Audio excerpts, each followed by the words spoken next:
Hello viewers, कैसे हो आप सब। आज मैं आप लोगों की डिमांड पर, आपके कमेंट्स की डिमांड पर लेकर आया हूँ टाइम मैनेजमेंट से रिलेटेड वीडियो, जिसमें हम आज डिस्कस करने वाले हैं 6 रूल्स, जिनको अगर आप फॉलो करते हो ना तो आपकी प्रोडक्टिविटी बढ़ेगी और साथ ही साथ आपका जो टाइम है वो भी बच जाएगा। मतलब आप अपने जितने भी ज़रूरी काम है वो सब तो निपटा ही लोगे, साथ ही साथ आपके पास इतना टाइम बच जाएगा कि आप खुद को एंटरटेन भी कर पाएँ। तो मेरे साथ ये वीडियो पूरी देखना। शुरू करते हैं फर्स्ट रूल के साथ। पेन और कॉपी लेकर बैठ जाओ, क्योंकि ये बहुत ज़रूरी चीज़ें मैं आपको बताने जा रहा हूँ। बहुत सारी बुक्स का जिस्ट है, निचोड़ है, जो आज मैं आपको ये 5-10 मिनट की वीडियो में दे दूंगा।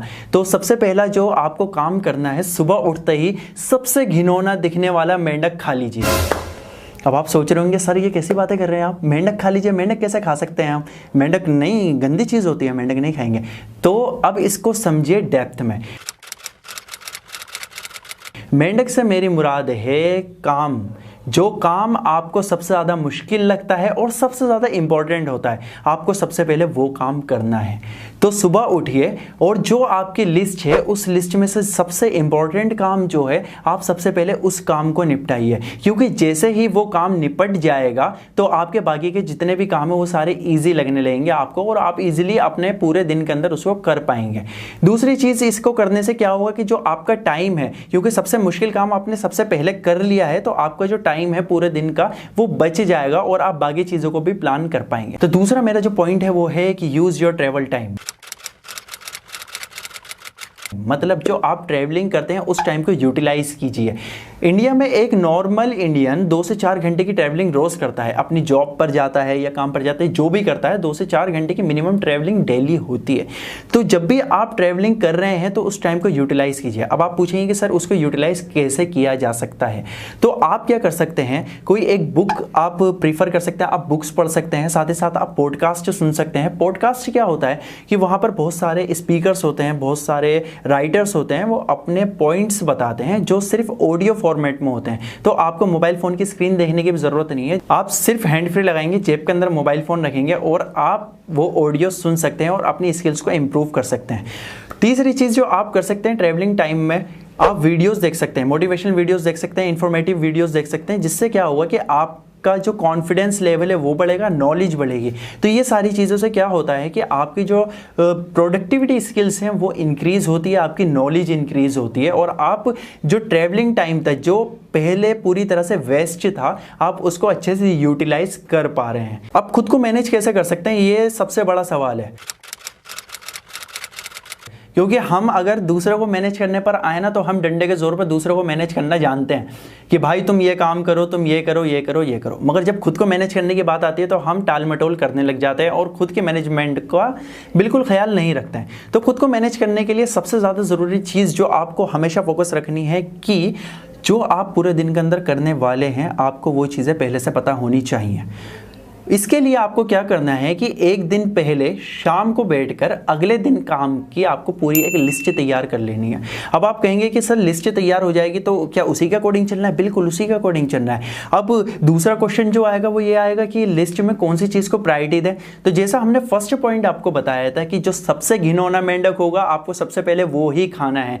तो सबसे घिनौने मेंढक को सबसे पहले खाइए, सबसे मुश्किल काम को सबसे पहले कीजिए। तो लिस्ट में प्रायोरिटी आप इस तरह से देंगे कि जो सबसे मुश्किल काम वो प्रायोरिटी वाइज सबसे ज्यादा इंपॉर्टेंट काम है, आपको सबसे पहले वो ही काम करना है। उसके बाद जो कम प्रायोरिटी वाले हैं इसी तरह से वो आते चले जाएंगे और पूरा दिन आपको इसी तरह से निकालना है। और लिस्ट आपको एटलीस्ट एक दिन पहले बनानी है अगले दिन के काम की।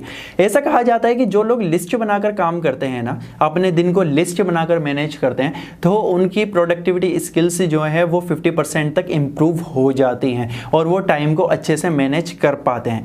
दूसरी चीज मैनेज योर सेल्फ के अंदर जो मैं आपको बताना चाहूंगा वो है कि जब आप किसी से भी मिलने के लिए जाएं तो एक बात का ध्यान जरूर रखें कि उनसे अपॉइंटमेंट लें, और इसी तरह से बाकी काम जितने भी करते हैं वो टाइम को देखते हुए करें।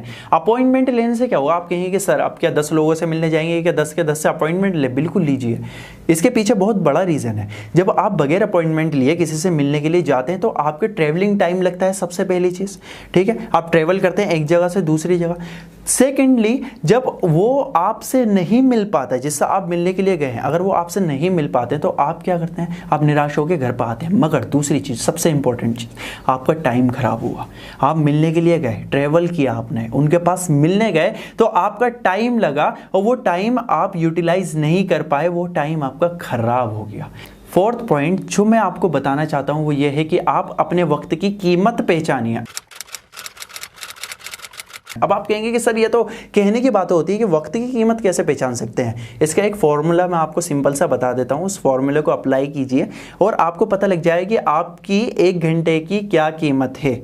आप उसके अकॉर्डिंग अपने सारे कामों को मैनेज कर सकते हैं। अब उस फॉर्मूले को अगर हम देखें तो क्या होगा कि आपकी टोटल सैलरी जितनी भी है मंथ की, आप वो टोटल सैलरी ऊपर रखेंगे और उसको डिवाइड कर देंगे पूरे मंथ में आप जितने घंटे काम करते हैं। जस्ट लाइक कि अगर आप 8 आवर्स काम करते हैं एक दिन में और टोटल 26 डेज काम करते हैं तो आपको हो गए 208 घंटे।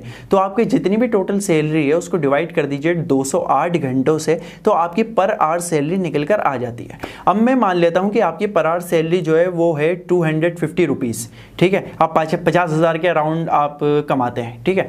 अब आपकी 250 रुपीज़ पर आवर सैलरी है और आपका कोई काम ऐसा है जो प्रायोरिटी वाइज इतना ज़्यादा नहीं है और उससे करेंगे अगर आप, तो आपका टाइम भी कंज्यूम होगा और आपको उससे इतना ज़्यादा रिटर्न भी नहीं आएगा। और कुछ काम आपके ऐसे हैं जो प्रायोरिटी वाइज भी अच्छे हैं और इसको अगर आप उसको करते हैं तो आपके जो रिटर्न है वो भी अच्छे आएंगे, आप उससे ज़्यादा कमा भी लेंगे। तो आपको क्या करना है, इन दो कामों के बीच में आपको मैनेज करना है। तो जो काम प्रायोरिटी वाइज ज़्यादा है, इसको करना आपके लिए ज़रूरी है, तो वो काम आप सबसे पहले करेंगे और उसके बाद जो बाकी काम बचे हुए हैं आप वो काम करवाएंगे दूसरों से। अब आप कहेंगे दूसरा क्यों करेगा, आप उसके वक्त को खरीद लीजिए। अब आप कहेंगे वक्त को खरीद लीजिए, सर क्या बातें बोल रहे हो आप, वक्त को कैसे खरीद सकते हैं। आप एम्प्लॉइज रखते हैं तो आप क्या करते हैं, आप सामने वाले के एक पर्टिकुलर टाइम को खरीद लेते हैं। मतलब आप उससे कहते हैं कि आप पूरे महीने के अंदर मेरे लिए 208 घंटे काम कीजिए और ये 208 घंटे की मैं आपको इतनी सैलरी दूंगा।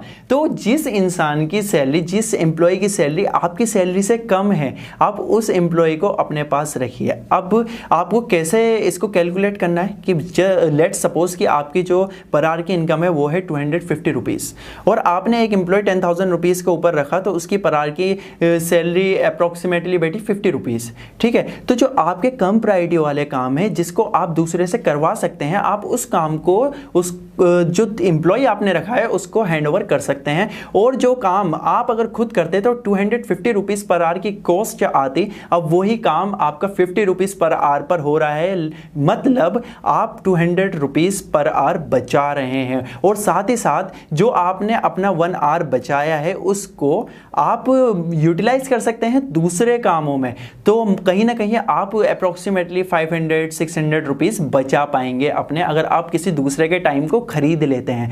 तो मैं उम्मीद करता हूं कि ये टाइम को खरीदने वाला आपके कॉन्सेप्ट समझ में आ गया होगा। टाल मटोल, हमारे जो रॉबिन सर है ना सर, अगर आप उनकी वीडियोस देखेंगे और हर वीडियो के अंदर एक बात बोलते हैं कि स्टॉप प्रोक्रास्टिनेशन,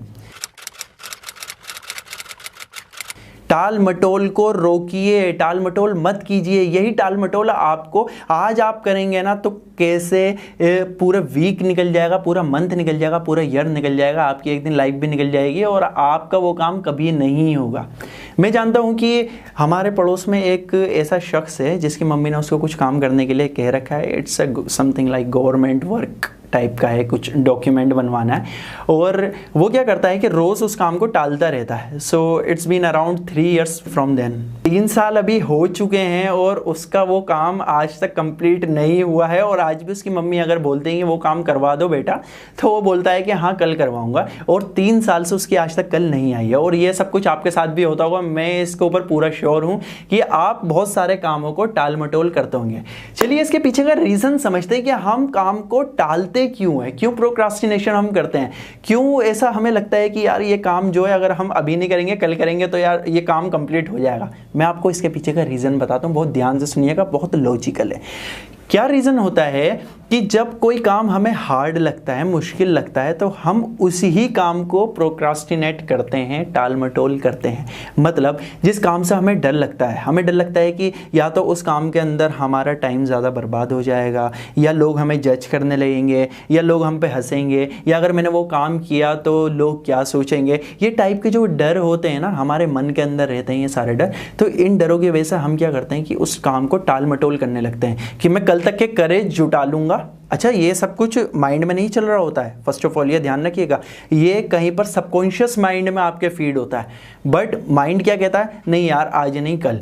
तो क्या होता है कि बोलता है कल तक मैं किसी तरह से करेज जुटा लूँगा और कल मैं ये काम को कर लूँगा, ये आपका सबकॉन्शियस माइंड बोलता है। तो आपका जो अटेंटिव माइंड है वो क्या बोलेगा, वो कहेगा कि हाँ सच बोल रहे हैं, सच बोल रहे हैं, और आप कल तक के लिए इसे टाल दो, आज तो कोई दिक्कत नहीं है, कल तो पक्का हो जाएगा, कल तो मैं बिल्कुल खाली हूँ, तो कल तो मैं ये कर ही दूंगा। मगर कल कल कल कल करके कैसे साल गुजर जाते हैं पता भी नहीं लगता।